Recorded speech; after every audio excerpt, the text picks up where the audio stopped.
اسلام محمد برضه بعد فسخ التعاقد، فسخ ما فيش فسخ يعني. بنتائج مع الزمالك من طرف واحد من طرف واحد يا كابتن، هو ده اللي ما حصل فيش فعلا. فسخ ولا من طرف ولا من طرفين. يحق له يفسخ تعاقده هو لانه بعت انذار يا ما فيش. وكيله هو يا كابتن هو اللي قال لنا، وكيله اللي بيتكلم هو اللي قال للدنيا كلها وقال لنا، وكل الناس عارفه انه تم الفسخ من طرف واحد. ده حصل مش ما حصلش.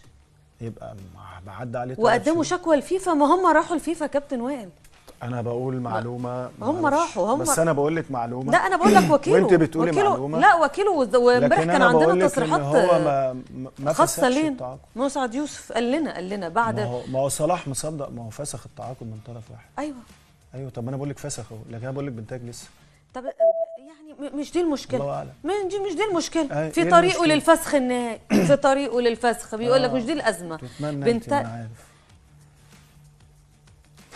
ان بعض الظن اثم. اللهم صل على النبي. ماشي. ما انا ما قريتش اصلا. طيب انا ما قريتش اصلا. طيب دي مش تقدير ده يا استاذه سام، دي قله تقدير كده، ومش هتكلم معاكي فيها. انت المفروض جايبه البوست بتاعي عندك في البرنامج، يا تكمليه ما كنتش جبتيه. بس ما علينا، عشان كابتن وائل الاباني قاطعك كتير وسحلك وكلامه ما عجبنيش، فانا هرد عليه. اركني انت بقى كده واركنوا البوست بتاعي على جنب، مش مهم تكملوه. بس تعالى لي بقى يا كابتن اباني، انت يعني مشكلتك انه حصل فسخ ولا ما حصلش؟ عامه انا كاتب في البوست انه بعد فسخ عقد بنتايج من طرف واحد، انه هو فسخ عقده من طرفه هو، وده اللي اتقال زي ما هي قالت لك، وده اللي وكيل اللاعب قال. وقبل ما اكمل اي كلام يا كابتن وائل، انا بحبك، بس يعني يا كابتن لو هي دي المشكله وهي دي اللي تعبك، الغي الجمله دي خالص، ونقول ان بنتايج بعت انذار للزمالك بفسخ عقده لو ما حصلش على مستحقاته. وبما انه مش هيحصل على مستحقاته، فالراجل هيفسخ عقده من طرف واحد، والقانون بيسمح له بده. المشكله هنا اللي المفروض كنت حضرتك ناقشتها بما انك في البرنامج، مش انه حصل فسخ تعاقد من بنتايج ولا لسه ما حصلش. كان اولى حضرتك تتكلم في انه ليه ده بيحصل، وازاي اداره الزمالك ساكته، وهي فين اصلا اداره الزمالك دي، وليه كل يوم هنطلع نسمع اخبار ان في لعيبه في الزمالك بتفسخ عقدها من طرف واحد لانها ما حصلتش على مستحقاتها. فكنت سيب الست يعني تكمل البوست بتاعي، لان انا في البوست قلت